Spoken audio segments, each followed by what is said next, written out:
Madam, PCOD అంటే ఏంటి? అది ఎవరికి వస్తుంది? ఎందుకు వస్తుంది?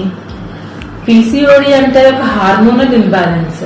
అంటే చిన్న చిన్న ఫాలికల్స్ అంటే నీటి బుడగలు లాంటివి మన అండాశయాలలో ఏర్పడతాయి.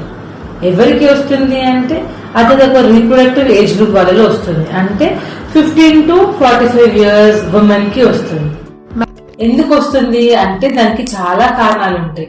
అంటే జెనెటిక్ ఒకటి, ఎన్విరాన్మెంటల్ ఒకటి, ఫెమిలియల్ ఒకటి. ఓకే, జెనెటిక్ అంటే మీకు తెలిసిందే.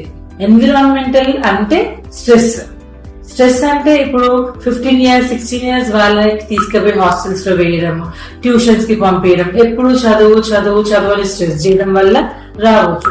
ఇంకొకటి ఆటలు లేకపోవడం వల్ల, ఇంకా లైఫ్ స్టైల్ చేంజెస్ అంటే జంక్ ఫుడ్స్ తినడము, ప్రాసెస్డ్ ఫుడ్స్ తినడము, చిప్స్ అలాంటి దాని వల్ల వస్తుంటుంది. ఇంకొకటి